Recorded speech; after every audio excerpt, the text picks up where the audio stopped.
"You're so beautiful, my love." By the luxurious Heinzmann crystal piano, Adrian and Alara were lost in a passionate kiss when his phone suddenly rang. He was clearly annoyed by the interruption, but seeing the caller was his best friend, Marcus, he answered. As soon as the call connected, he reminded Marcus in German, "Speak German, Adrian. Are you really planning to run away from your wedding with Alara next month?" Run away. Alara froze. What did he mean? Run away. Then, she heard his lazy, unrestrained voice. What? You think I'm actually going to marry her? You all know I only pursued her because I have a score to settle with her brother. Her brother is already dead. A brother's debt must be paid by the sister. Of course, my revenge has to fall on her. Leo treasured his only sister so much. If he knew that not only did I play with his precious sister's heart, but I also abandoned her at the altar, leaving her utterly humiliated, he wouldn't be able to rest in peace, would he? Alara's fingertips trembled violently, a chill ran through her body, and her heart felt as if it had plunged into an icy abyss, completely frozen. She knew nothing of any grudge between her brother and Adrian.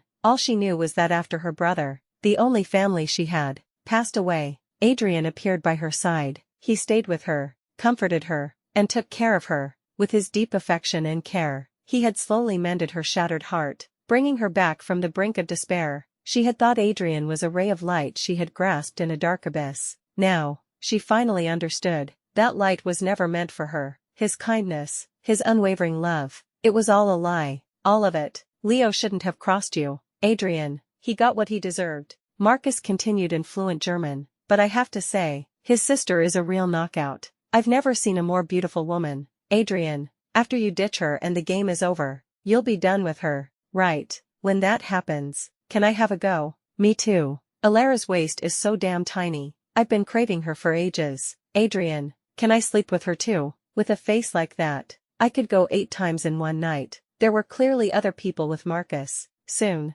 Alara heard several others chime in. Alara was a dancer. I heard that taking a dancer from behind is heaven. She's such a good dancer. I'd love to taste just how intoxicating she is. Count me in. I don't mind sharing. I can go 10 times in one night. Heh heh. I can't wait. A frost quickly settled over Adrian's handsome, roguish face, overwhelmed with anger and disappointment. Alara's heart grew colder and colder. Her whole body trembled as if trapped in an endless blizzard. She had been with Adrian for so long. She knew better than anyone how possessive he was. She thought that even if he was only with her for revenge, he would never tolerate his friends lusting after her. Their words were so vile, so disgusting. She truly believed he would be furious, but instead, she heard him say, "I'm picky. Stay away from her until the act is over. After I leave her at the altar, I'll be done with her. Then you can do whatever you want. Adrian, when are you coming over? We're all waiting for you in the private room." "Stella is here too," Marcus said,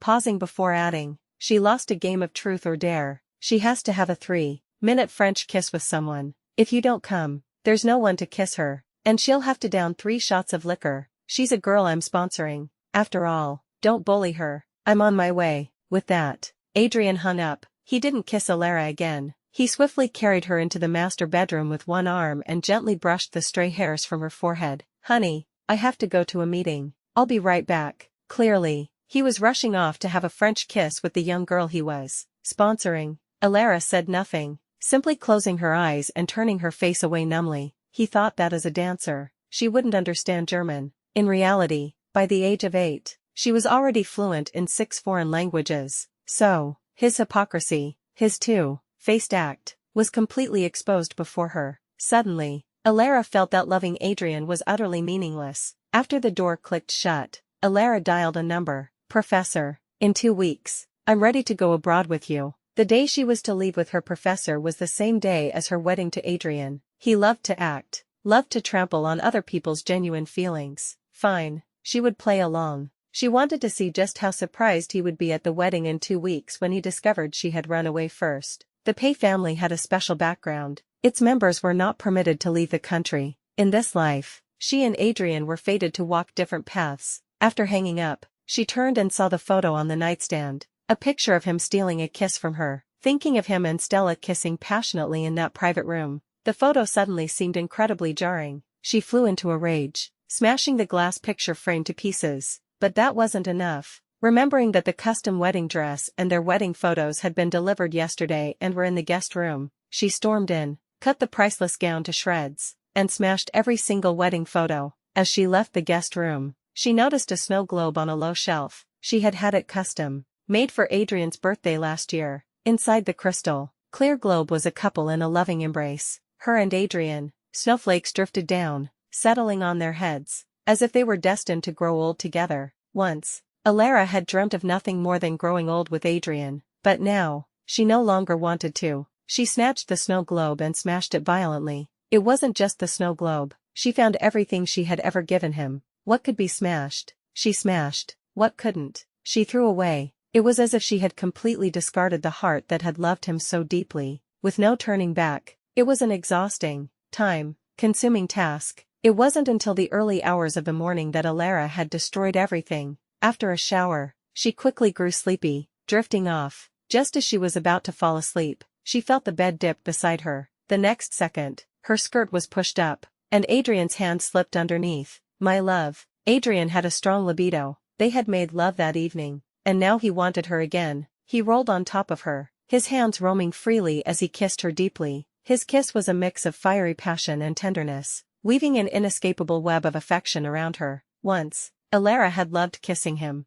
losing herself in the moment, but now, thinking of how he had eagerly rushed off to French kiss Stella, his passionate kisses and touches only filled her with disgust. My stomach hurts. I don't want to. Why does it hurt? Hearing her discomfort, Adrian instantly became tense. He turned on the bedside lamp, gently pulling her into his arms. His warm hands carefully massaged her stomach. Is this better? Alara didn't answer right away. She just looked up at him, her expression blank. His thin lips were pressed together, his handsome eyes filled with concern and heartache for her, as if he truly loved her that much. But a man's deep affection could be faked. The beautiful dream he had woven for her with his acting skills was only for the sake of revenge, to push her into an abyss. Since she had decided to play along, she didn't push him away. She lowered her eyelids, hiding all emotion. Much better, she said faintly. I'm tired. I want to sleep. All right, I'll hold you while you sleep. Adrian held her possessively. Just as he was about to turn off the light, his phone chimed. It was a message from a contact he had saved as German client.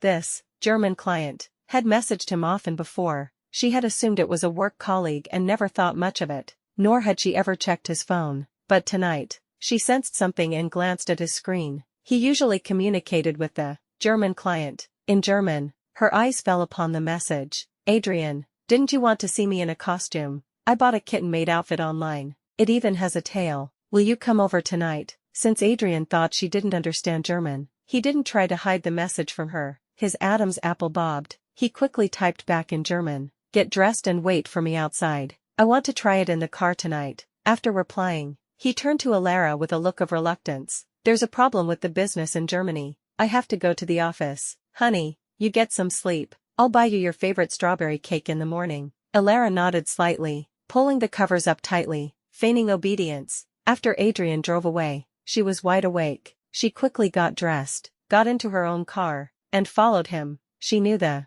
German client was most likely Stella, but she wanted to be certain, to extinguish the last embers of hope in her heart. Soon, Adrian's car stopped in front of a villa. Stella was already waiting outside, wearing a cat ear headband. The fabric of her cat costume was so thin it made Alara blush just looking at it. Seeing Adrian, a faint blush rose on Stella's innocent face. Adrian, this is the first time I've dressed like this. It feels so strange. It's beautiful. Adrian pulled her into a wicked embrace, cupped the back of her head, and eagerly bit down on her red lips. His car was parked nearby. Soon, he was carrying Stella towards it. His eyes were only for Stella. He didn't notice Alara watching from a distance. Alara stood there numbly, watching them, watching him eagerly carry Stella into the car, her heart breaking. A night breeze blew past, carrying Stella's coquettish voice. Adrian, do you like me more, or Alara more? After about half a minute, Alara heard his chillingly cold sneer. She's just a plaything for my amusement.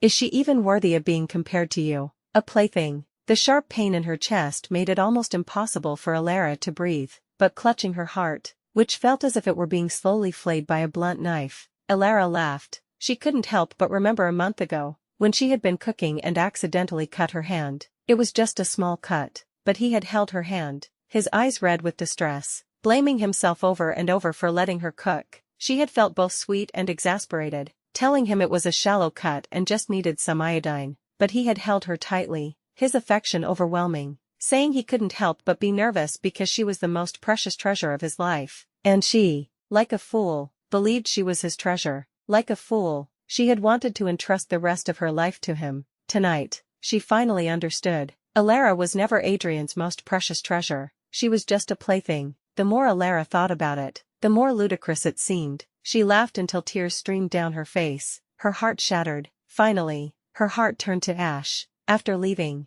Allara didn't go back to the house she shared with Adrian. She just drove aimlessly through the empty streets, from dusk till dawn, from silence to the morning rush hour. When the sun was fully up, she drove straight to the hospital. She had found out yesterday that she was pregnant. She had planned to surprise Adrian, but today, she was at the hospital for an abortion. Her appointment was at 10 in the morning. As she waited in the hallway, she told herself over and over that this child was destined to be born into a broken home, destined to never know a father's love. It was incredibly unfair to the child, but when she stood outside the operating room, she couldn't bring herself to go in. She couldn't bear to lose this child. Allara, hearing the doctor call her name again, she couldn't stay any longer. She turned and ran. My love. She never expected to run into Adrian and Stella here. Adrian had been holding Stella's hand tightly. When he saw her, he quickly let go. His handsome, carefree face was, for once, filled with panic, especially when he saw Alara's gaze fall on the pregnancy test report in Stella's hand. He was at a complete loss, but he was,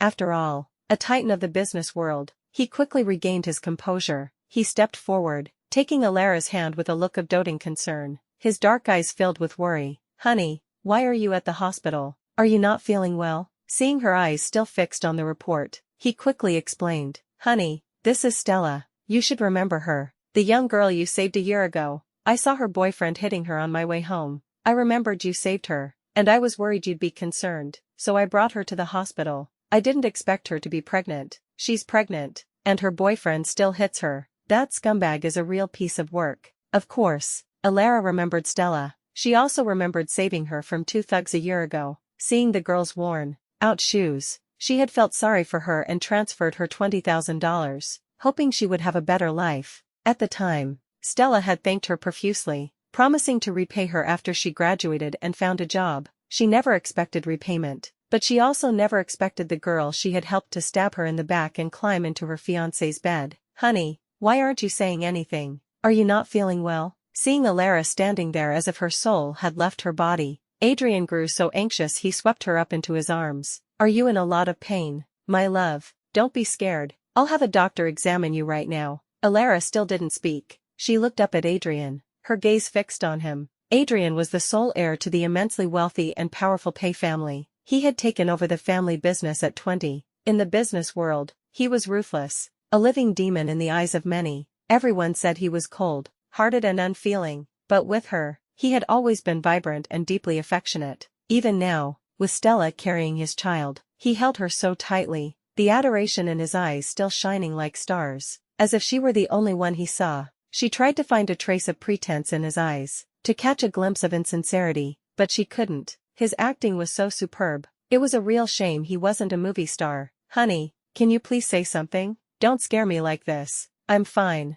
Allara finally said. Playing along, she lowered her eyes. This is the obstetrics and gynecology department. Why else would I be here? Hearing her words, Adrian's beautiful eyes lit up as if they contained the entire Milky Way. Honey, are you? Allara cut him off. It's not me. I'm here with my cousin for her check-up. A flicker of disappointment crossed Adrian's eyes. He realized he had been hoping for a child that shared his and Alara's blood. My cousin is having an ultrasound. It'll be a while. You should take the young lady home. I'll stay here with you. Stella isn't a child. She can go home by herself. Adrian held her hand tightly, unwilling to let go. After she urged him several more times, he finally agreed to take Stella home first. After he left with Stella, Allara couldn't help but walk to the window. When she looked down, they were already outside the building. Unlike in front of her, where they kept a careful distance, Stella was now nestled in his arms, cooing sweetly. She would occasionally take his hand and place it on her stomach. He must have said something, because she blushed and playfully punched his chest. They flirted for a moment, then began to kiss, oblivious to the world. Allara didn't watch any longer. As soon as she turned around, she received a text from Stella. Allara, you must have guessed. The baby in my belly is Adrian's. Do you know why I'm at the hospital today? Adrian was too wild with me last night, and I started bleeding. Adrian says that being with a boring old woman like you is no fun at all. He likes lively young girls like me. He wishes he could die on top of me. Allara already knew Adrian didn't love her and had seen him cheat with her own eyes, but receiving Stella's taunts, thinking of how he favored her, her heart still ached. It was like a knife had been pulled out of her chest, leaving a lingering pain. It was laughable. She was only 24, and she had already become an old woman in Stella's mouth, but compared to an 18-year-old girl, fresh as a flower bud, she supposed she wasn't that young anymore. She replied to Stella, "Then I wish you never turned 24. After sending the message, she didn't look at her phone again. She walked back to the operating room. A moment ago, she had wanted to keep the child, but now, she had changed her mind. Lying on the cold operating table, she couldn't help but think of the night 3 years ago when she had given herself to Adrian. He had kissed her body with near reverence, when they were both bare. His breath was ragged, his ears flushed red. Even though he was at his limit, he was afraid of hurting her, so he was exceptionally restrained. He had kissed her and possessed her over and over. In the heat of passion, they had talked about children. He had said she was still too young, that he couldn't bear to see her pregnant. In a few years, he wanted her to have a baby for him, preferably a daughter as smart and beautiful as her. In his life, he only wanted her. The mother of Adrian's children could only be Allara, but he had made endless promises to her, yet refused to give her a shred of sincerity. He had broken his vows, betrayed her deep love. So, she would not have his baby. She was given an anesthetic during the abortion and felt no pain, but she could feel the small life slipping away, feel her womb becoming empty, just like her heart, which was now hollow. Adrian doted on Stella and the child in her belly so much that Allara thought he would stay with her, but he was at their house. She hadn't had the servants clean the room. The floor of the master bedroom was a mess. His eyes were red as he knelt on the floor, trying to piece together the shattered glass photo frame, but after several attempts, he realized it was futile. "My love." Seeing her enter, he carefully put down the pieces and rushed to hold her tightly. His voice was laced with an uncharacteristic insecurity. "How did our photo break? Our wedding will still happen, won't it?" Allara was slightly taken aback. Adrian was so set on running away, so set on his revenge. She hadn't expected him to look so anxious. His acting skills, she had to admit, had improved again. She didn't expose his charade. She knelt down, gently cupped his face, and played along. "I accidentally dropped the photo. Luckily, we have the negative. I've already ordered a new frame. We've been preparing for our wedding for so long. We love each other so much. How could it not happen? Yes, our wedding will happen." Adrian held her tighter, so tight it felt as if he wanted to crush her into his body, as if he truly loved her that much. "My love, you seem to have lost weight." He was already holding her as tightly as he could, but his arms continued to tighten. After holding her for a while, he reluctantly let go. "You haven't been eating well, have you? What do you want for lunch? I'll go cook for you." Before Allara could answer, his phone chimed. It was the German client again. "Adrian, my stomach is a little upset. Can you come and stay with me?" Adrian frowned, his face darkening as he replied, "I don't have time today. You're with Allara, aren't you? Did you really fall in love with her?" He typed quickly, a little too defensively. "How is that possible? I feel sick just looking at her now. There's no way I could fall in love with her. I'm on my way to you now." Felt sick just looking at her. Allara's lips curved into a sarcastic smile. He must have been suffering so much. Seeing Allara staring at his phone screen, a flash of unease crossed Adrian's eyes, but then he remembered that as a dancer, she wouldn't understand German, and he regained his usual composure. "Honey, another problem with the German business. I have to go to the office. I can't make you lunch. I'll definitely be back early tonight to cook for you." Allara smiled, her lowered eyelids hiding the cold mockery in her eyes. "Okay, you can make me a strawberry cake tonight." Adrian hugged her tightly once more before leaving. Looking back every few steps, he didn't know that almost as soon as he left, Allara received a call. After confirming Adrian was cheating with Stella, Allara had had Stella investigated. Interestingly, Stella had moved into the villa Adrian bought her 6 months ago, but 2 months ago, she had confessed her feelings to her long-time crush, the poor but handsome campus idol, Julian. Her confession was rejected. Clearly, Stella wanted both men. Julian was genuinely poor. He lived with his elderly grandmother. Not long ago, his grandmother was in a serious car accident. the driver fled the scene. And the burden of raising money for her surgery fell entirely on him. The surgery cost $500,000. If it wasn't performed within a week, his grandmother wouldn't survive. Stella was a scholarship student sponsored by Adrian. Seeing how enthusiastic Adrian was about sponsoring Stella, Alluring decided to sponsor Julian. Julian's grandmother's surgery was a success, and now, Julian had been brought to her downtown penthouse, waiting to meet her. Coincidentally, she was also quite interested in Julian. After hanging up, she drove straight there. She had seen photos of Julian before. In the pictures, the young man had a cool, refined quality, like a tall, straight pine tree. His face was so handsome it looked as if it had been meticulously carved. She had assumed, with all the photo editing nowadays, that his real appearance would be less striking, but he was even more handsome in person, even rivaling Adrian's face, which countless media outlets had hailed as God-like. "Miss, thank you for saving my grandmother." Seeing her, Julian thanked her with a calm dignity, showing none of the fawning or resentment of someone being kept. Alluring couldn't help but take a second look. She hadn't come here today to be thanked. She got straight to the point. "Do you know how to kiss?" Julian's face instantly turned red, his pale ears flushed crimson, like a sunset blush on fine white jade. Clearly, the cool, reserved young man hadn't expected Alluring to be so bold and direct. Alluring didn't like to force people. "If you don't, it's fine. I can find Sumio." "I do." Before she could finish, the young man, like a waking wolf, took a step forward and cupped the back of her head, his grip restrained but firm. Then, his perfectly shaped thin lips pressed down, so hard it made her teeth ache. Clumsy, with no technique at all, Alluring seriously suspected this was his first kiss. Her teeth ached again. Alluring frowned. "Have you never kissed anyone before?" You, being questioned about his technique. The emotions he was trying to suppress in his dark, jade-like eyes nearly overflowed into a black hole. He suddenly deepened the kiss, inch by inch,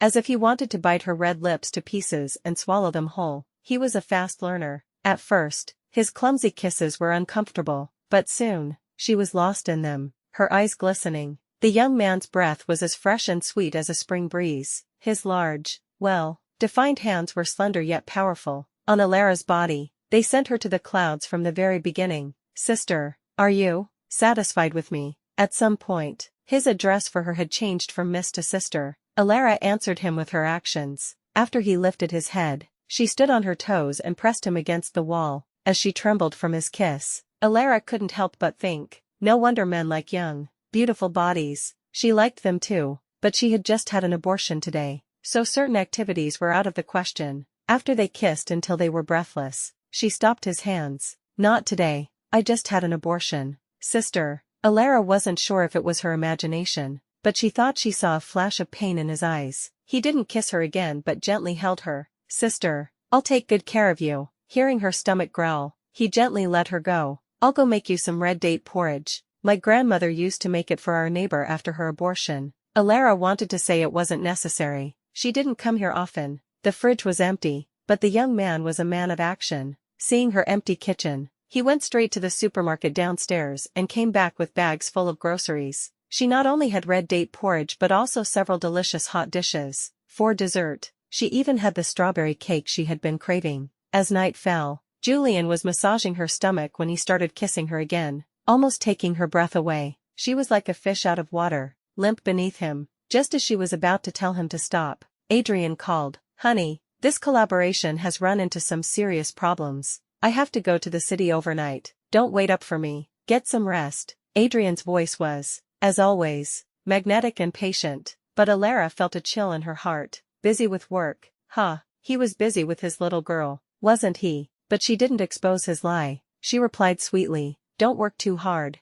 I'll be thinking of you." Alluring indulged in the young, beautiful body. It wasn't until late the next night that she returned to the house she shared with Adrian. Last night, Julian had put her phone on silent. While she was with him, she hadn't even looked at it. Walking into the living room, she noticed that Stella had sent her several videos, fireworks exploding as she and Adrian kissed passionately. Under the moonlight, at an amusement park, they were intimately entwined. Her messages to her were full of provocation. "Alluring, has Adrian ever set off fireworks for you? Has he ever booked out an entire amusement park for you? Do you know how many times Adrian took me at the amusement park last night? It's so pathetic to be an unloved woman. Alluring, you're so pathetic." Stella had sent many more messages, but Alara didn't read them. Her thoughts drifted far away. Adrian had once booked out an amusement park and set off a night of fireworks for her. Amidst the glittering display, he had kissed her deeply, his passion overflowing, making endless promises. Honey,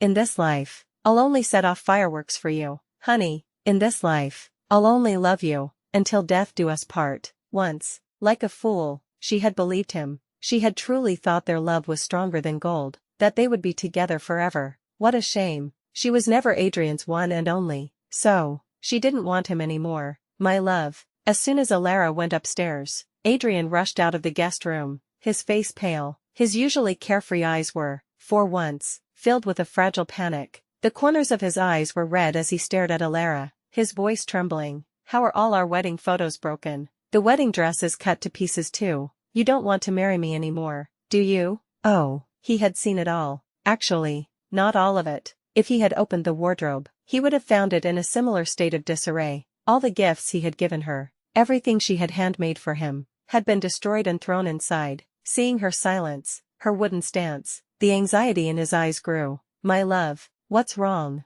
You're leaving me, aren't you? Alara hugged him perfunctorily. Of course not. He smelled of Stella's perfume. The heavy floral scent made her frown, but she summoned all her acting skills and placated him with lies. The wedding photos made me look too fat. Maybe I've really gained weight recently. I tried on the dress yesterday, and it was so tight. I got angry and cut it up, but I regretted it as soon as I did. I've already asked a friend to rush a new one for me, and I'm having the photos retouched. Hearing her explanation, he let out a slight sigh of relief, but the deep-seated unease in his heart wouldn't go away. He held her tightly, burying his face in her neck. My love, tell me you'll never leave me. Alara numbly placated him. Adrian, I love you. I'll never leave you. Oh, and this is your wedding gift. With that, Alara placed a beautifully wrapped gift box in his hands. Seeing the box, Adrian's eyes lit up. He was about to open it. Alara stopped him. Wait until our wedding day. It's a surprise. If you open it now, it won't be a surprise anymore. Inside the box was her abortion record. They had had a child,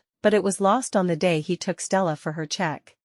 He deserved to know. Okay, I'll open it on our wedding day. Adrian held Alara almost obsessively, murmuring over and over, our wedding will happen. We'll be together forever. Alara obediently rested her head against his chest, but her beautiful face was filled with cold mockery. In the world of adults, it was all pretense. What was forever? Perhaps he had gotten addicted to acting. After that day, Adrian stopped staying out all night. When he wasn't at work, he wanted to be stuck to Alara. In the blink of an eye, it was the night before their wedding. His original plan was to take a private jet with Marcus and the others to an island he had bought, leaving Alara to become the laughingstock of the entire city at the wedding tomorrow. But strangely, as the wedding day approached, his desire to run away faded. He was even starting to fear that their wedding wouldn't happen smoothly. My love, we're getting married tomorrow. I'm so happy. On the luxurious bed, Adrian held Alara tightly. Just as he was about to kiss her, his phone rang. Seeing the caller ID was his German client,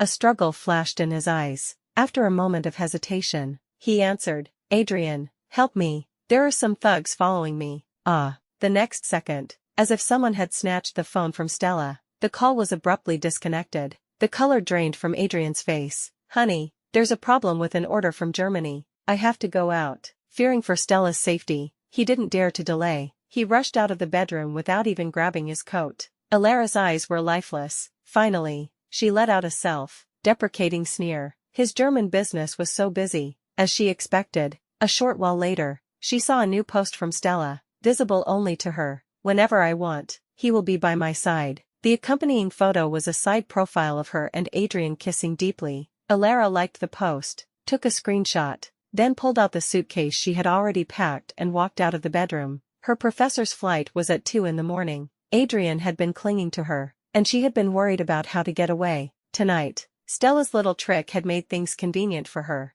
At the airport, she called her best friend, gave her instructions for the wedding tomorrow, then snapped her SIM card, threw it away, and walked into the airport without a backward glance. Adrian, when are we leaving for the island? After dropping Stella off, Adrian was called to a private room for drinks with Marcus and his friends. They loved excitement and took pleasure in mocking others. The thought of Adrian disappearing tomorrow, leaving Alara to be ridiculed by all the guests, thrilled them. Marcus took a sip of his drink, his face flushed with excitement. I've already arranged for a lot of women. Some of them are even virgins. I guarantee you'll like them. Adrian. Oh, and Adrian, since the whole world will know you've dumped Alara tomorrow, does that mean I can sleep with her tomorrow night? As soon as Marcus spoke, Adrian's other friends chimed in. Me too. I dreamed about Alara last night. I dreamed I was Anyway, I messed up the sheets in the middle of the night. I've dreamed about doing it with Alara too. Her body is just perfect. I'm definitely going to do her 7 times tomorrow night. I'm with you. I've said it before. With a face like that, I could go 10 times in one night. Adrian's friends were all womanizers. They were known for their crude jokes. And knowing that Adrian was only with Alara for revenge, that he didn't have any real feelings for her and was just playing with her emotions, they were especially disrespectful when they talked about her, trying to curry favor with him. Before, Adrian had constantly tried to convince himself that he didn't love Alara, that he was just playing a role. So, to prove he didn't care, he never stopped his friends when they belittled her, even when a murderous rage boiled inside him. But lately, it had become harder and harder to deceive himself. He didn't want to admit it, but it was the truth. 6 years ago, the first time he saw Alara, his heart had already lost its rhythm. To this day, he could not forget the stunning image of the girl in a long red dress, dancing gracefully on stage. In that one glance, he was captivated. One glance for a lifetime. All right, tomorrow night, you strip her, you take the top, I'll take the crash. Hearing their words get filthier, Adrian couldn't take it anymore. He grabbed an unopened bottle of liquor and smashed it at Marcus's feet. The glass shattered, splashing liquor and shards onto Marcus, who instantly fell silent. The others in the room were also stunned into silence. They exchanged glances, but no one dared to speak. I'm not running away from the wedding tomorrow. In the dead silence, they heard Adrian's cold but relieved voice. Show some respect for my wife from now on. If I hear any of you lusting after her again, even if you're my best friends, I will not show any mercy. Adrian, you're really not going to run away. Marcus finally spoke, still trembling. You're not going to get revenge on Alara. Tomorrow, you all be good groomsmen. If anyone dares to leak that I ever plan to run, I, Adrian Pay, will be your enemy for life. Marcus wanted to ask if he had fallen for her for real, but he wasn't stupid. Seeing how protective Adrian was, he knew, even without asking, that he was truly smitten. Their families were wealthy, but they couldn't compare to the Pay family's power. Their businesses relied on the Pay Corporation. Seeing that Adrian was clearly in love with Alara, they wouldn't dare to disrespect her anymore. One of them even changed his tune. Adrian, if you're going to settle down with your wife, what about Stella? I heard she's pregnant. I'll give her a sum of money and have her sent abroad. At the mention of Stella, Adrian's eyes turned cold, without a hint of warmth, but the thought of Alara becoming his bride tomorrow brought a slow warmth back to his cold eyes. All of you, be on your best behavior tomorrow. If anyone dares to ruin my wedding and make my wife unhappy, I will kill them. Adrian had been held up at Stella's. By the time he left the private room, it was already past 3 in the morning. He had expected to find Alara sleeping soundly, but when he returned to their house, she wasn't in bed. My love. Seeing the empty bed, Adrian panicked. That familiar sense of unease consumed him, making every breath an agony. He quickly took out his phone, desperate to call Alara, to confirm that she would never leave him, that their wedding tomorrow would go off without a hitch. Then he noticed a note on the nightstand. Adrian, the wedding dress my friend custom made for me is ready. I'm going to the hotel to get my makeup done first. No peeking. I want to surprise you at the wedding. After reading the note, his anxious heart finally settled. So, she had gone out late to get ready at the hotel. He grabbed his car keys, wanting to go find her, but then he remembered she wanted to surprise him. She definitely wouldn't want him to see her in her wedding dress, all made up, before the ceremony. He forced down the urge to see her and decided to wait until the wedding tomorrow. Early the next morning, Adrian also went to the hotel. His assistant had already delivered the custom-made suit to his room. He was exceptionally handsome, with a tall, straight posture. In the tailored suit, he looked even more elegant and striking. After changing, he went to the wedding venue with his groomsmen, eagerly awaiting his bride. He had thought that since it was their wedding day, Alara would be just as excited as he was and would arrive early, but he waited for a long time, and she still didn't appear. He told himself that girls liked to look their best. Makeup took time. He would wait a little longer, but the auspicious time for the ceremony arrived, and she was still not there. Adrian, what's going on with your wife? Marcus and the others were getting antsy. How can she be late on such an important day? Should we go to the dressing room and check on her? I'll go see. Worried that Alara wasn't feeling well, Adrian went to find her himself. Adrian, this is the first time I've dressed like this. It feels so strange. It's beautiful. The moment he started to move, he heard his own voice, and Stella's. He realized something was wrong. He looked up and saw his and Stella's faces on the large screen, which had been dark until now. Stella was in the kitten costume, her eyes full of hopeful adoration for him, and after he spoke, he playfully tugged the cat tail behind her, then cupped the back of her head and kissed her eagerly. Before they even got to the car, Stella's costume was already in disarray. In the midst of their intimacy, Stella asked breathlessly, Adrian, do you like me more, or Alara more? Hearing this, the color drained from Adrian's face. He couldn't help but remember that night in the car with Stella. Remembering his answer, all the blood left his face. Sure enough, after about half a minute, he heard his own voice. She's just a plaything for my amusement. Is she even worthy of being compared to you? Before he could recover from the shock, more messages scrolled across the screen. It was Stella's taunting texts to Alara. Alara, you must have guessed. The baby in my belly is Adrian's. Adrian says that being with a boring old woman like you is no fun at all. He likes lively young girls like me. He wishes he could die on top of me. These messages flashed across the screen, followed by a video of him and Stella kissing passionately amidst exploding fireworks. The videos that followed were even more shocking. Even with the crucial parts blurred, it was clear that it was him and Stella, intimately entangled at the amusement park, wild and unrestrained. After the videos, there were more of Stella's taunting messages. Even last night, Stella had posted on her social media, visible only to her, to provoke her. That bitch Stella, how dare she? Everyone in the city knew how much Adrian Pay adored Alara. The guests had all come expecting a grand wedding, sincerely wishing the couple a happy life together. Who would have thought they would witness such a farce on the big screen? The crowd was in an uproar. What's going on? Did Adrian cheat? He loves Miss Alara so much. How could he cheat? It's not just cheating. He got the other woman pregnant. Could it be that the other woman is his true love? I think I heard him say that Miss Alara was just a plaything to him. He was just playing with her feelings. That's so scummy. Adrian had no time to pay attention to the murmurs of the crowd. Right now, he desperately needed to see Alara. He wanted to tell her that in his heart, she was never a plaything. From the first moment he saw her, he had lost control of his heart. He didn't love Stella. He didn't care about the child in her belly. He only wanted to be with her. He didn't hesitate for a second, running like a madman towards the dressing room. Alara's best friend, Serafina, was leaning lazily against the doorway, as if she had expected him.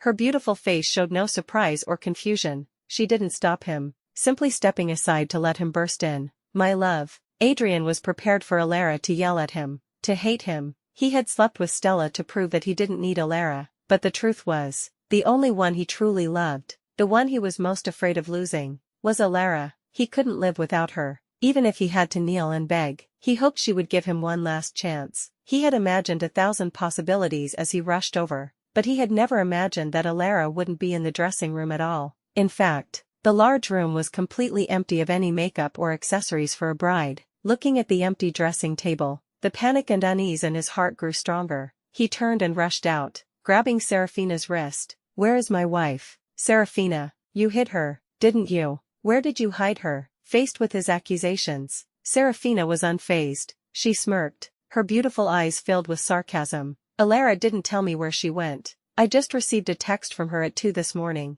asking me to play a few videos for her. Adrian, Alara had no one. In her eyes, you were her family, the person she loved most. How dare you play with her feelings like that? How dare you let your mistress disgust her like that? A two-timing, heartless man like you doesn't deserve her. I didn't know Stella would dare to send her those things. Adrian mumbled. I wasn't playing with her feelings. I fell for her. I like her. I really like her. I can't lose her. Yes, she must have gone home. She's waiting for me to go home and apologize. I'll go home and apologize right now. Adrian suddenly let go of Serafina's wrist and, with bloodshot eyes, ran like a madman out of the hotel. Serafina shook her head with a cold smile. Alara was not one to tolerate betrayal. She hadn't told her where she went, but knowing Alara's personality, now that she was completely disillusioned with Adrian, why would she be waiting for him in their house? But she didn't stop him, nor did she waste any more words on him. A love that comes too late is worthless. When Alara loved him, he had trampled on her feelings. Now that he had broken her heart and she no longer wanted him, what was the point of this show of deep affection? She only hoped that Alara could quickly move on from the shadow of this scumbag and embrace a happier, brighter life. Adrian sped back to the house he shared with Alara. He had tried calling her several times, but her phone was off. He had a sinking feeling, but he refused to accept it. He still clung to the desperate hope that he would find her at home. She wasn't in the master bedroom. He asked the servants, but they hadn't seen her either. Right, she had given him a wedding gift. A surprise. She cared about him. She wouldn't leave him. He had locked the gift box safely in the nightstand. He quickly opened the drawer and took out the box. Clutching the exquisite gift box like a lifeline, his trembling fingers opened it. He prayed for a few words from her. He saw a note, but on it, there was no blame, no complaint, no reluctance, no mention of where she had gone, just 5 cold words. I am fluent in German. She was fluent in German. Adrian's mind exploded. He remembered the phone call 2 weeks ago by the piano. He had thought she didn't understand German, so he had spoken freely with his friends about his plan to run away. He had said he was only with her to get revenge on her dead brother. He had said he just wanted to play with her, to see her humiliated. His friends had even lewdly lusted after her body, and he had allowed it. He knew how much she loved him, without reservation. She had loved him with all her heart, but he had treated her like a toy and let his friends disrespect her. How hurt, how hopeless must she have been, but at the time, she hadn't questioned him, hadn't cried or made a scene. She had been unnervingly quiet, not knowing she understood German. He hadn't thought much of it, but now, remembering her expression, it was the calm that comes after a heart has died. Had she decided to leave him back then? That night, when Stella played the cat, maid, her gaze had been locked on his phone screen. What was she thinking then? She must have regretted ever loving him. Right. Later, he had even messaged Stella in front of her. He had said in German that he could never love her, that he felt sick just looking at her. How disappointed must she have been to leave without even a word of goodbye? What had he done?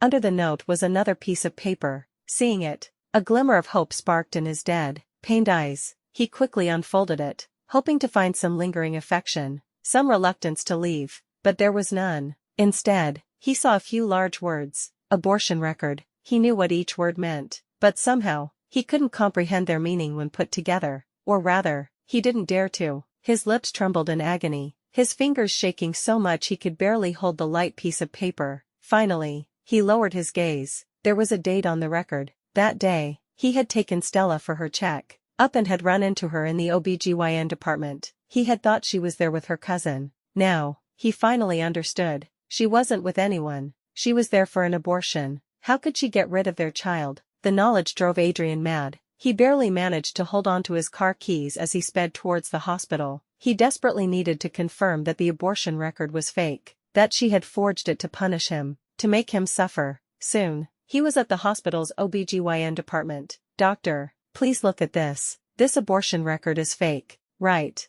Seeing a doctor standing outside the operating room, he rushed forward, grabbing her wrist, his voice urgent. Coincidentally, it was the same doctor who had performed Alara's procedure. She performed many abortions every day and normally wouldn't remember every patient, but Alara was so stunningly beautiful, unforgettable, and that day, after her number was called, she had run away, only to come back later. She had made a deep impression. She glanced at the record in his hand and said truthfully, "This is indeed a record from our hospital. Alara, I remember her. Yes, I think I saw you that day." She had an appointment for an abortion. When it was her turn, she changed her mind, but after she spoke to you in the hallway, for some reason, she came back. I was afraid she would regret it and tried to talk to her, but she was very firm. She didn't want to keep the child. What did you say to her? Why did she suddenly become so determined? The baby was already 2 months along. To just get rid of it. What a shame. Adrian didn't seem to hear what the doctor said after that. His mind was filled with her earlier words. Alara had changed her mind. She had wanted to keep the child, but because she ran into him and Stella in the hallway, she no longer wanted the child. At that moment, she must have already guessed that Stella was pregnant with his child. Yes, and Stella had deliberately sent her those taunting messages. His Alara couldn't tolerate betrayal, knowing he had cheated and gotten another woman pregnant. How could she possibly keep their child? He had killed their child. She had been giving him chances all along, but he had missed them, one by one, breaking her heart, losing her, and losing their child. Adrian didn't know how he got back to the house. After Alara left, He felt as if his soul had left his body. He was just a numb, walking corpse. He realized with despair that he loved Alara more than he had ever imagined. Unforgettable from the first sight, fallen for her at the second, and then, deeply in love, unable to escape, yet too stubborn to admit it. He used all his resources to find her, but she wasn't at her penthouse, nor at her family's old house. No hotel in the city had a record of her checking in. He contacted all her friends and classmates, but she wasn't with them either. In the evening, his assistant called. They had checked the surveillance footage outside the house and the nearby streets. They had tracked her to the airport, but for some reason, when they checked with the airlines, there was no record of her boarding a flight. The surveillance footage outside the airport showed her going in, but never coming out. She had most likely left the country, they just didn't know where. The call was like a knife to Adrian's heart. Due to his family's background, he couldn't leave the country. Her choice to go abroad was a clear sign that she never wanted to see him again. He knew he had made an unforgivable mistake, but he missed her so much, so desperately. He had to find her. Sitting on the edge of their bed, he couldn't help but clutch the gift box to his chest again. Holding it, he realized something important. A few weeks ago, their photo on the nightstand had broken. She had said she was having it remade, but 2 weeks had passed, and the photo was still not there. Clearly, she had been lying. After her disillusionment, she had deliberately smashed their photo. She only wanted to destroy it, never to remake it. Yes, she had also said she was having their wedding photos remade. With that thought, he rushed into the guest room. The room was immaculate. Not only were there no new wedding photos, but even the remnants of the old ones and the shredded dress had been cleaned up by the servants. He bent over in pain, clutching his chest, feeling as if he were dying. After a long moment, he slowly straightened up and noticed the low shelf was empty. He remembered clearly that there used to be a snow globe there. A custom-made snow globe, with a couple in an embrace inside. The couple's faces were modeled after them. When she gave it to him, her smile was bright and joyful. She had said, "Adrian, look, the snow is falling on our heads. This means we'll definitely grow old together." She had said they would grow old together. Why had she left him? Where was their snow globe? Had some thoughtless servant hidden it? Adrian wanted to rush out and demand to know where it was, but as he ran out, he accidentally bumped into a low cabinet. The cabinet door swung open, and something slid out. He had a bad feeling and suddenly didn't dare to look. After a long pause, he finally lowered his gaze. It was the artificial snow from the snow globe, mixed with glass shards, that had spilled out. The globe had clearly been deliberately smashed. The crystal figures of the couple were shattered into countless pieces, unrecognizable, just like their relationship, which could never go back to the way it was. It wasn't just the snow globe. For Valentine's Day this year, she had knitted him a scarf. The girl who had been pampered all her life was truly not good at crafts. To knit that scarf, her fingertips had been pricked and swollen. When she gave it to him, seeing her swollen fingers, his eyes had turned red with heartache. He had told her over and over not to knit anymore, but she had snuggled in his arms and said she would. She had said that when a woman gives her boyfriend a scarf, they will be together for a lifetime. She wanted to be with him for a lifetime, preferably in the next life too. And now, the scarf she had knitted for him, stitch by stitch, had been cut to pieces without a second thought. The wardrobe in the guest room was also a mess. It was filled with all the things they had given each other, all the bags he had given her, she had cut up. Even the pillows with their photos on them were shredded. Jade bracelets and pendants were smashed. What couldn't be smashed? She had apparently had someone sell, donating the money to a poor mountainous region. When she loved him, it was with all her heart, without reservation. When she left, it was clean and decisive, not even leaving him a single memento. But he had no right to blame her. It was his carelessness, his repeated trampling of her heart, that had driven her away. She really didn't want him anymore. The wedding of the famous Adrian Pay, where the bride had exposed his affair with a mistress before running away, was explosive news. But the Pay family's influence was too great. Even though everyone was dying of curiosity, no one dared to take pictures or spread rumors. So, the incident was not reported online. Adrian had forbidden Stella from appearing at the wedding, so she knew nothing of what had happened. She only heard that the wedding was cancelled. Last night, after she had pretended to be harassed to lure him out, she had begged him. She had said she truly loved him, that she and the baby couldn't live without him. She had begged him not to marry Alara. After all, he was the one who had said he never loved Alara, that the wedding was just to humiliate her. But last night, he had said that no one would ruin his wedding with Alara. He had also said that he would have her sent abroad in a few days. As for the baby, she could keep it or not. He didn't care. He didn't care about the child's life. He was determined to marry Allara. Her heart had been pierced by 1,000 arrows. Now, knowing the wedding was cancelled, she was overjoyed, hearing that he was at the house alone. Even though he had warned her not to come near and upset Allara, she went to find him, her heart full of joy. Adrian. The moment she got out of the car, she saw Adrian, who looked utterly lifeless. He seemed like a stranger. In her eyes, Adrian had always been carefree and full of life. This was the first time she had seen him so despondent. Her eyelid twitched, but she didn't think much of it and rushed to hug him. Being held by her, the lifelessness around Adrian instantly turned into a biting chill. The bloodshot in his eyes swirled into a hellish sea, threatening to drag her down and tear her to pieces. He hadn't expected that just as he was about to go and deal with Stella, she would deliver herself to his doorstep. Adrian,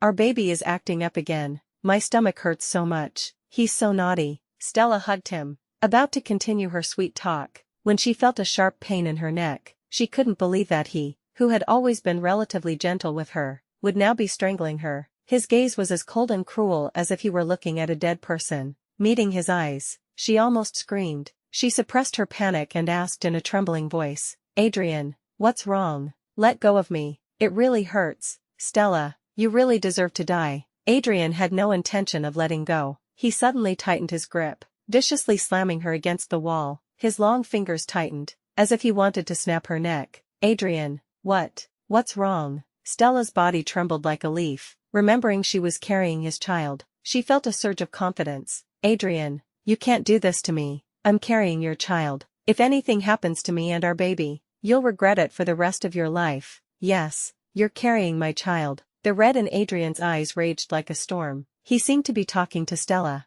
but also to himself. How could I have touched something as disgusting as you and let you get pregnant with my child? You and the bastard in your belly both deserve to die. I deserve to die too. Adrian. Stella was completely terrified. She couldn't believe that even after she had played the baby card, he still wouldn't let go. He had even said their child deserved to die. What was wrong with him? Was he possessed? Before she could ask, she heard his cold, emotionless voice again. How dare you send my wife those videos? How dare you tell her you were pregnant with my child? How dare you call my wife an old woman? How dare you? Stella instantly understood. So that disgusting old woman Allara had snitched on her. He had told her he despised that old woman. She hadn't thought he would defend her so fiercely. She thought he was just angry and would come around once she reminded him how much better she was. She endured the excruciating pain in her neck and cooed, Adrian, I really didn't mean it. I just like you so much. That's why I wanted you to leave Allara. Don't be mad. I bought a little bunny costume.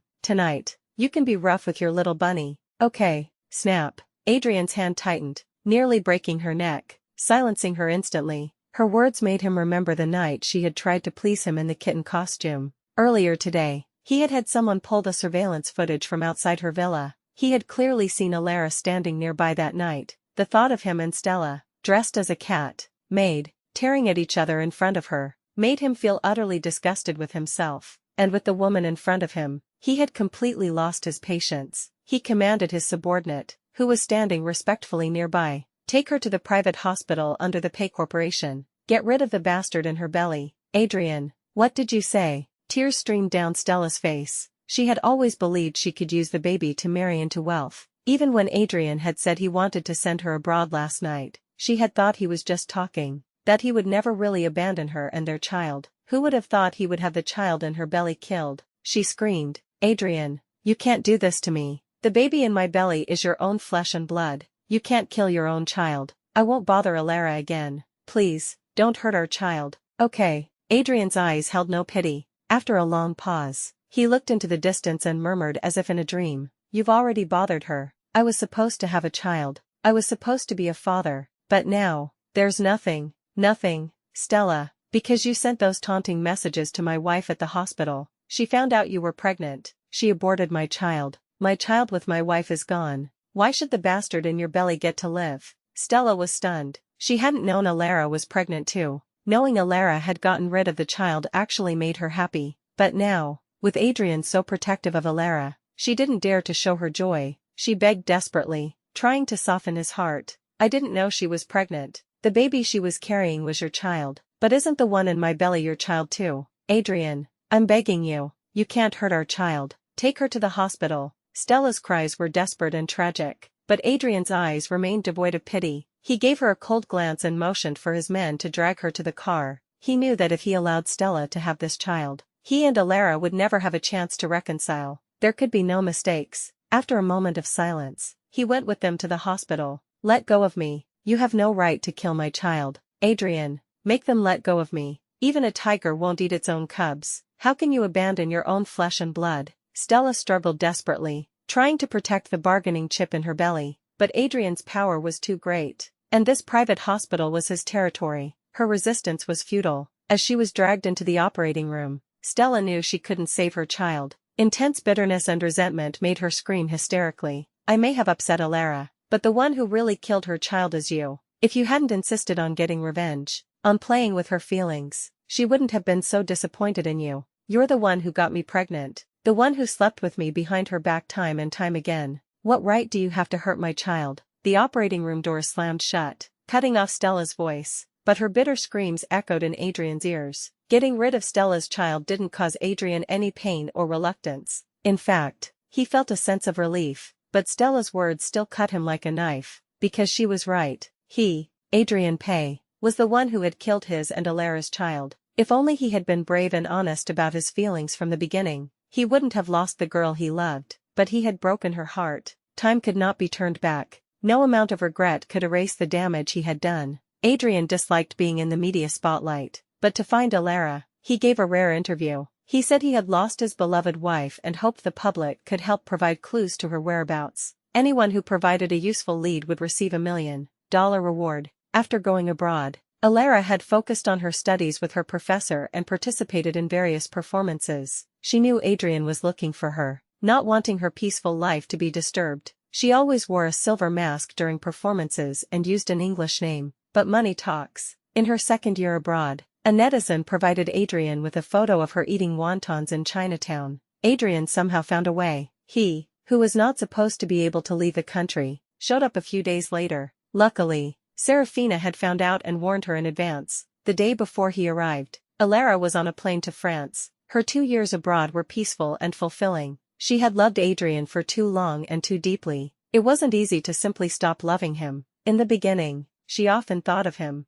She would doubt herself, her heart aching so much she would have sleepless nights. But deciding to stop loving him was like cutting out a rotten part of herself. It was painful at first, but the wound slowly healed. Eventually, she barely thought of him, and even when she did, her heart no longer stirred. She knew she had truly moved on. Now, with Adrian searching for her all over the world, she didn't feel touched. She felt that his actions were a great disturbance. She just wished that no one would provide him with any more clues, that he would stop interfering with her peaceful life. She went to a small town in France, quiet and beautiful. The people there were friendly, and no one paid attention to news from her home country. She spent a peaceful and wonderful time there. Day by day, 3 years had passed since she had run away from her wedding. In those 3 years, she had achieved a lot. She had graduated from a prestigious dance academy abroad and had toured with her professor, receiving excellent reviews. Her professor was planning to return to their home country and asked if she wanted to stay or go back with her. The scenery abroad was beautiful, but Alara missed her homeland more. She hadn't heard any news of Adrian in the past year. She felt that after so much time, he must have found someone new. He probably wouldn't bother her if she returned. She decided to go back with her professor. She never expected that a week before her return, she would see Julian outside her rented apartment. In those 3 years, Alara had occasionally thought of Julian.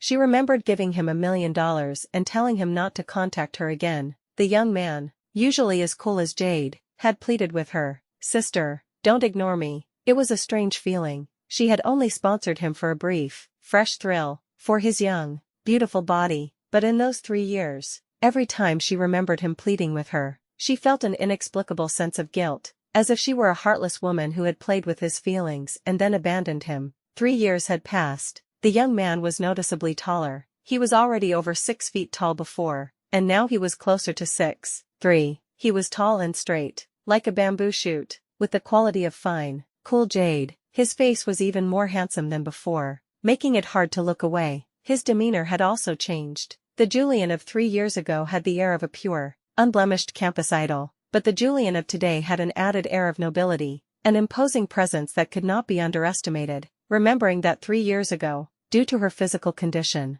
they hadn't gone all the way but had explored each other's bodies. She felt a little awkward with their previous arrangement. A casual greeting felt inappropriate. She decided to just quickly go inside and pretend she hadn't seen him. Sister, trying to run away again. Before she could open the door, he had darted over and pinned her against the wall. The young man's large hand slid down her shoulders, gripping her slender waist tightly, like a lone wolf that had caught its prey, holding her with an almost obsessive grip. At first, his eyes were as cold as ice. Then, the corners of his eyes gradually turned red, making him look somewhat wronged. His voice was laced with a thick, hoarse insecurity. But this time, I won't give you the chance to run away again. Julian, let go first. The possessiveness in his eyes was too obvious, his palm too hot. Being held like this made Alara extremely uncomfortable. She squirmed, trying to put some distance between them, but the darkness in his eyes only deepened. She heard him say, Sister, I've really missed you these 3 years.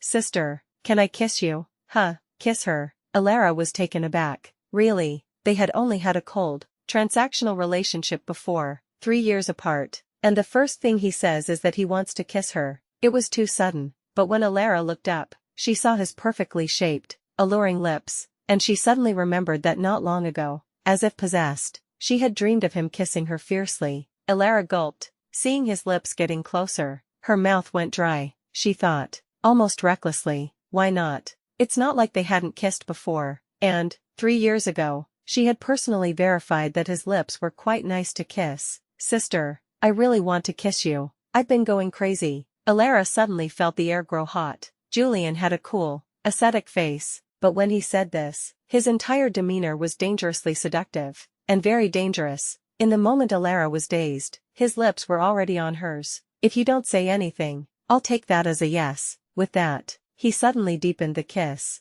invading her breath inch by inch, as if he wanted to devour her whole. He was a fast learner. Compared to 3 years ago, his kissing skills had improved significantly, but because he was so fierce, almost biting, Alara still felt a twinge of pain, but as their breaths mingled, she could clearly feel his longing for her. A dull ache spread through her chest. Strangely, she couldn't bring herself to push him away. Sister, open the door. Hearing his voice, Alara snapped back to reality. She didn't really want to let him in. She had a strong feeling that if she did, their relationship would spiral out of control, and she had no intention of starting a new relationship. But then she heard her neighbor's good-natured laugh, and she heard the neighbor say in German, Your boyfriend is so handsome. Alara wanted to say that Julian was not her boyfriend, but Julian, despite his cool and distant appearance, was truly thick-skinned. He even thanked the neighbor in fluent German. Alara's face turned so red it was about to drip blood. It was after work hours, and neighbors were coming home.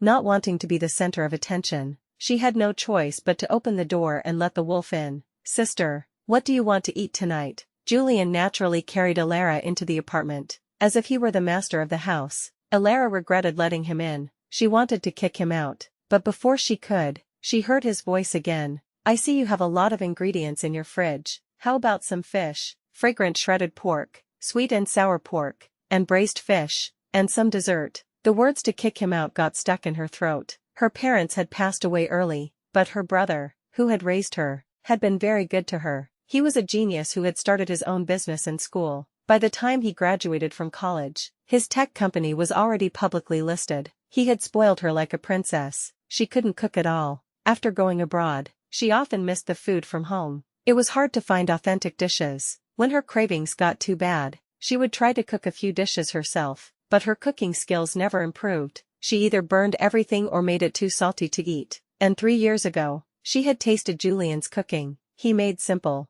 home-style dishes, nothing fancy, but the taste was better than a top chef's. The moment he mentioned the dishes, her mouth started watering. She swallowed and said weakly, I also want scrambled eggs with tomatoes. Okay. Hearing her words, Julian's face lit up with a smile. It was as if the frost had melted in the sun, and spring had arrived. He was so handsome that Alara's heart skipped a beat, and she quickly looked away. Julian was a man of action. Soon, he had prepared a 4-course meal with soup for Alara. The soup was her favorite seafood noodle drop soup. He had also made her favorite strawberry shortcake. Seeing the small cake decorated with fresh strawberries, Alara's thoughts drifted far away. 3 years ago, Adrian had promised to bring her strawberry shortcake several times. but each time, he had been lost in Stella's embrace and had forgotten. But on the day she had her abortion, Julian had made her a strawberry shortcake from scratch. Julian, she had to admit, made her feel very warm. Sister, why aren't you eating?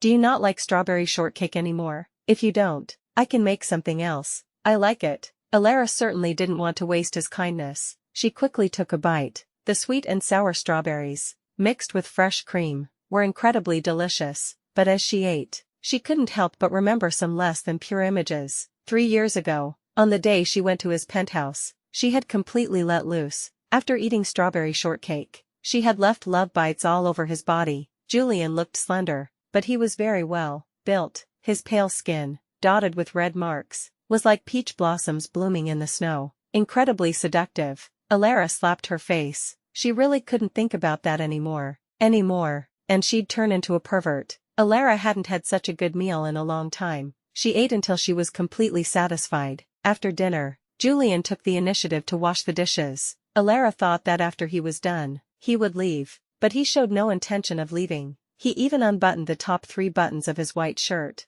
revealing a hint of his chest muscles. Sister, 3 years ago, you gave me 2 million in total. 2 million can keep me for 100 years. Sister, our arrangement isn't over. Tonight, you can do whatever you want to me. 2 million to keep him for 100 years. What a bargain. Alluring subconsciously knew that keeping a man wasn't a good thing, but Julian was so delectable and could cook. She decided that since she had already spent the money, there was no need to be pretentious. So, that night, after Julian got out of the shower, seeing the water droplets roll down his collarbone, she couldn't resist. She pounced, took a bite, and things got out of control. After a wild night, Alluring no longer mentioned their arrangement, but they seemed to have tacitly accepted it. Julian moved into her apartment without any justification. He said that whether she chose to return to their home country or settle abroad, he would always be with her. Alluring suddenly felt that sponsoring Julian 3 years ago was the best decision she had ever made. Really, the cost-benefit ratio was too high.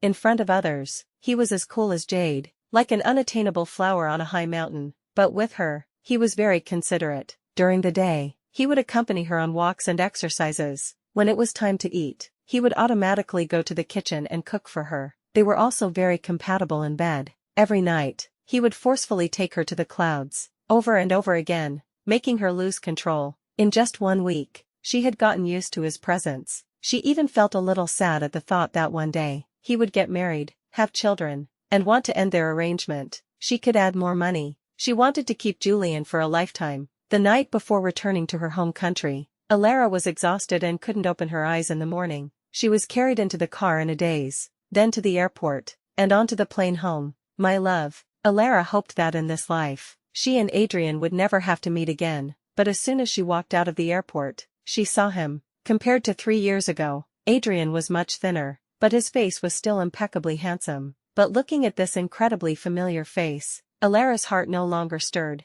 Time was truly the most terrifying and magical thing in the world. It could forcefully wash away everything, both love and hate. Standing in front of him now, she was certain that she had truly moved on. Adrian, however, clearly couldn't. He had been searching for her for 3 years. In his dreams, she had become his demon. The gnawing longing had kept him from having a good night's sleep in 3 years. Seeing her standing in front of him, for a moment, he thought he was dreaming. He pinched himself hard, realizing it wasn't a dream. The corners of his carefree eyes turned red. He lunged forward, wanting to hold her tightly, but before he could touch her, Julian had already pulled her into a possessive embrace. Mr. Pay, it's not a good habit to hug other people's girlfriends. Please stay away from my girlfriend in the future. In front of Alluring, Julian, despite his inherent nobility, had always been gentle and considerate, but facing Adrian, he was suddenly filled with the sharpness of a superior. The aura he exuded was chilling, impossible to ignore. Adrian was stunned. He instantly recognized Julian, the sole heir to the top wealthy family in the city, the Chen family. It was said that when Julian was 1, he was kidnapped by his family's enemies and thrown into a river to drown. His grandmother had found him and raised him. 2 years ago, the Chen family had found him and acknowledged him. Julian had been very successful in his business ventures in college. After being recognized by his family, his career had flourished. A year ago, he had officially taken over the Chen Corporation and had led it to new heights. Adrian couldn't believe that Alluring knew Julian, And Julian had said she was his girlfriend. Seeing Julian holding a suitcase in one hand and Alara's hand in the other, and seeing that she didn't resist at all, only showing reliance and affection, the blood drained from Adrian's face, his tall frame bent in pain, the sharp, knife-like pain in his chest made it impossible for him to stand up straight. Alara was his wife, the only girl he had ever loved. He couldn't accept another man touching her, let alone her falling in love with another man. My love, I really know I was wrong. Adrian took several deep, painful breaths before he found his voice. He looked at Alara with a pious, almost humble expression. I admit, I approached you because your brother and I were enemies. I wanted to use you to make sure he couldn't rest in peace, but my so-called revenge was just self-deception. I had already fallen in love with you without realizing it. My love, I've already made Stella get rid of the child. You're the only one in my heart. I will never do anything to make you unhappy again. Please, give me one last chance. Come back to me. Okay. Hearing him mention Stella, Alara was slightly taken aback. She hadn't thought that 3 years ago, he, who had doted on Stella so much, would be willing to make her get rid of the child, but none of that mattered to her anymore, because Adrian no longer mattered to her. My love, I didn't know you were pregnant 3 years ago. Pain flooded Adrian's eyes. The corners of his eyes were so red it looked as if a drop of blood was about to fall. His voice was pained, as if it had been run over by a wheel.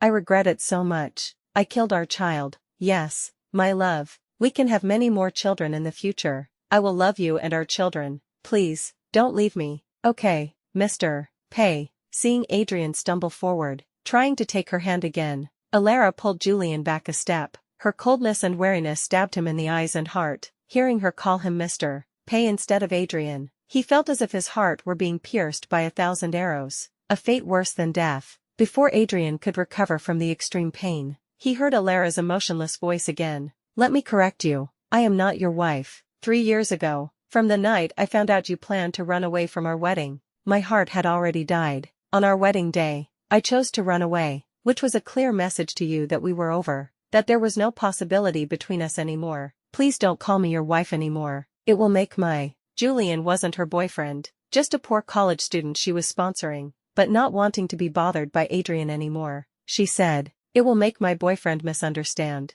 I love my boyfriend very much. If he's sad, I'll be heartbroken. You love him very much. Hearing Alara say she loved Julian, a tearing pain in his chest made Adrian bend over again. He still couldn't accept that the girl he loved could fall for another man. He took a deep breath and continued in a trembling voice. We had so many years together. I don't believe you could just fall in love with someone else so easily. My love, you're just saying he's your boyfriend to make me angry, right? I regret it so much. I will never make you angry again. Make you angry? Are you even worthy? Alara cut him off with a cold laugh. Huh, so many years together, Adrian. All those years together didn't stop you from betraying me. I am with Julian now, and I can't live without him. Adrian, I really don't love you anymore. Please stop bothering me. The most disgusting thing in my life is having loved you. Hearing her words, Adrian's face was filled with pain. He staggered back, almost losing his balance. He couldn't believe she had said that the most disgusting thing in her life was having loved him. 1,000 arrows through the heart was an understatement, but Alara had no time for his heartbreak. Seeing him clutching his chest, unsteady on his feet, and unable to stop her, she seized the opportunity to take Julian's hand and walk quickly out of the airport. Alara. Lately, Julian had started calling her by her name. The driver was in the front. After they got in the car, he still held her hand tightly. You just said you love me, and that I'm your boyfriend. Can I be your boyfriend? Alara thought their current arrangement was fine. A simple transaction. No responsibility. No need for real feelings. She certainly didn't want to be his girlfriend. Just as she was about to refuse, Julian cupped the back of her head and bit down on her red lips. Possessively, the driver was from the Chin family. He was very perceptive. Seeing the heat in the back seat through the rearview mirror, he silently raised the partition. There's someone in the car. Just as Alara was about to protest, she noticed the partition was already up. Her face turned as red as a cooked shrimp. She instinctively tried to push him away, to stop him from going crazy in the car, but not only did he not let go, he deepened the kiss. He started calling her sister again in that ambiguous, seductive voice. Sister, you're not allowed to say no. If you say no, I'll kiss you until you cry. Listen to that. Was that something a person would say? In front of others, he was as cold as an iceberg, barely speaking all day. Why was he so shameless with her? Sister, be my girlfriend. Okay. Julian pushed his luck, his hand slipping into her collar, conquering new territory. I'm not lying. I will really be good to you forever. Allara didn't speak, just turned her face away, her eyes red. Every man loved to talk about forever, but in this vast world, how many could truly be faithful until death? She didn't dare to trust a man again. Julian saw her struggle and hesitation and didn't push any further. He had wanted to take her back to his villa, but he hadn't told her his true identity yet. Fearing she would think he had deceived her, he went back to her penthouse with her first. Julian had already had the servants clean the place. As soon as they entered, he eagerly carried her into the bedroom and kissed her until she could barely breathe. After the storm had passed, just as she fell asleep, Julian's phone rang. Julian's eyes turned cold, but he answered. Julian, where are you now? You took. She's exhausted. She's sleeping. Before he could finish, Julian cut him off coldly. Julian's meaning was crystal clear. He was saying that Allara was tired because of him. Faintly, he could hear Allara murmuring Julian's name in her sleep. A dense pain, like an iron net, closed around his heart, making every breath an agony. He had been heartbroken when he heard her say she would sleep with Julian, but the pain and sadness then couldn't compare to his current despair. At the airport, he had thought she was just trying to make him angry, that she was just using Julian to provoke him. He hadn't dared to think that she would actually be intimate with him. He couldn't help but think, if just hearing that she was tired made him feel as if his heart were being pierced by 1,000 arrows. How much pain and despair must she have felt 3 years ago, when she had seen him with Stella with her own eyes? The increasingly unbearable pain tore at Adrian's heart. He bent over in agony,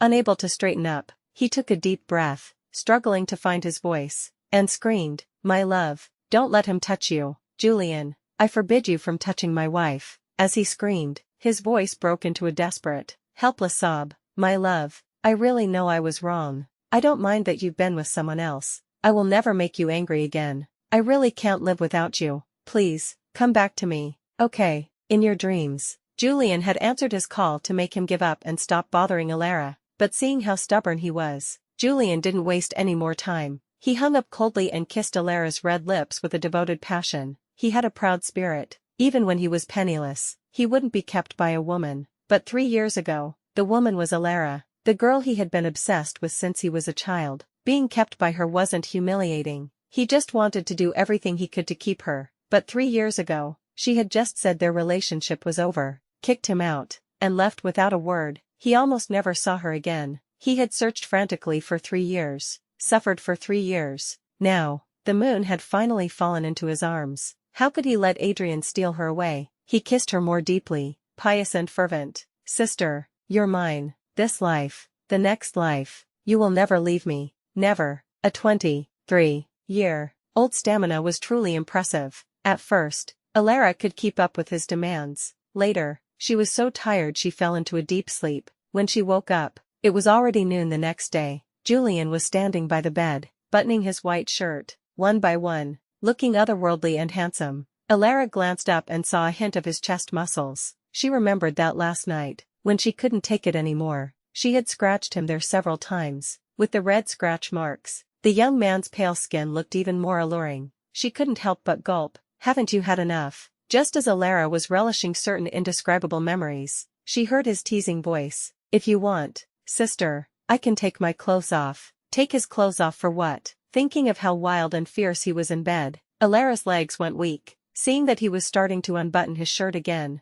Allara, afraid he would go crazy on her again, quickly stopped him. "Don't take them off. I'm starving." "Okay, I'll make you something delicious." Julian was fierce when he wanted to be, but he was also very obedient. He buttoned his shirt, planted a loving kiss on Alara's forehead, and then left the bedroom. Julian's cooking was, as always, excellent. The ingredients were more abundant here, giving him more room to be creative. Eating the delicious food, looking at his handsome face, Allara felt a rare sense of peace. For a moment, she even wanted to be with Julian forever, but a man's sweet words and promises couldn't be trusted. She didn't dare to give her heart away again. She decided to just keep him. If he could accept this arrangement, she was willing to not replace him for a lifetime. If one day he got tired of it, regretted it, or met a girl he truly liked, she wouldn't use their arrangement to trap him. She would let him go. The food was too delicious. Allara ate too much. After Julian cleaned the table and kitchen, he went for a walk with her. Just as they left their building, Stella, who had been waiting outside, lunged at Allara like a mad dog. In her hand was a gleaming fruit knife. Stella hated Allara with a passion. 4 years ago, after Allara had saved her, Adrian had arrived. Seeing how handsome he was and his multi-million-dollar luxury car, she knew he was rich and had set her sights on him. She had used various tricks to climb into his bed, become his woman, and even get pregnant with his child. She had thought she could use the child to marry into the powerful Pei family. She hadn't thought that because of that bitch Allara, he would cruelly kill the child in her belly. After he forced her to have an abortion, he had targeted her in every way. She was exposed for various scandals, expelled from school, and cursed by netizens. She couldn't find a job, couldn't marry a good man, and she had gotten used to a lavish lifestyle and couldn't bear being penniless. She was forced to become a mistress to rich old men. Many of them had sick fetishes. To please them, she had suffered a lot. She was already suffering enough as a mistress.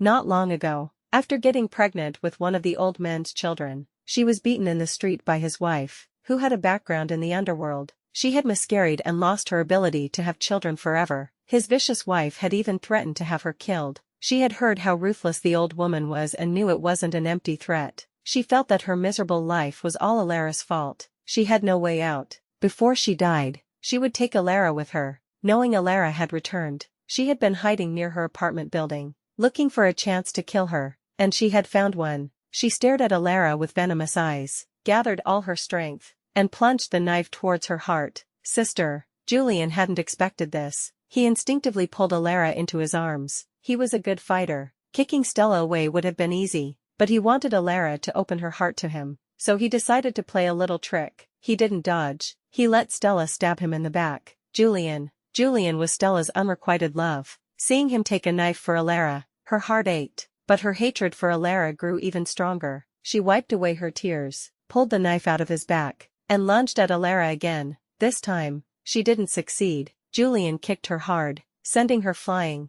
The building's security guards heard the commotion, rushed over, and wrestled the knife from her, pinning her to the ground. Someone had already called the police. Soon, the police arrived and took her away. She knew that what awaited her was the full force of the law. She didn't want to go to jail. She hated the unfairness of fate. She felt that Allara was the one who should be in jail, who should die a miserable death. Why was her life the one being destroyed? But Julian wouldn't let her go. No matter how much she hated, she could no longer hurt Allara. My love. Adrian had just come to find Allara. Seeing Stella trying to hurt her from a distance, he had run like a madman. But Julian was faster. He had shielded Allara with his own body. Julian, are you okay? Does it hurt? Allara didn't even notice him. In that moment, her heart and eyes were only for Julian. She held him up, tears streaming down her face, her eyes filled with heartache and concern for him. My love. She still didn't pay him any attention. Even as she accompanied Julian into the ambulance, she didn't give him a single glance. He saw Julian nestled in her arms, pleading, "Sister, never leave me," and she nodded, her eyes full of tears. My love, I could have taken a knife for you too. The ambulance was already far away, but Adrian stood frozen, his face pale, mumbling over and over, "I would die for you. My love, don't ignore me." The only reply was the cold wind whistling past his ears. Watching the ambulance disappear around the corner, he realized that she really didn't want him anymore. 5 years later, Adrian had not had a good 5 years. When Allara first returned, he had tried to see her many times, even kneeling and begging her to come back, but her eyes were only for Julian. Later, she had begged him to stop bothering her, to stop disgusting her. The loathing in her eyes had stabbed him so deeply that he hadn't dared to look for her again. Every day without her was a living hell. He could only use alcohol to numb his aching heart, but even when he was drunk, his heart was still empty, still in pain. Having lost her, he would never find redemption. He never thought that on a walk through the university she had attended, he would see her and Julian, and their son. She and Julian were on either side of the 3 or 4-year-old boy, holding his hands. They would occasionally look at each other and smile, their affection flowing between them. Their happiness was a sight that almost made him collapse, especially looking at the boy, who looked so much like Julian. His heart ached so much he fell to the ground in a pathetic heap. They should have had a child too, but he had made an unforgivable mistake. He had lost her forever, and he had lost their child. The family of 3, talking and laughing, soon walked away, and he would never be able to move on. He was doomed to a lifetime of torment and regret, never to find peace.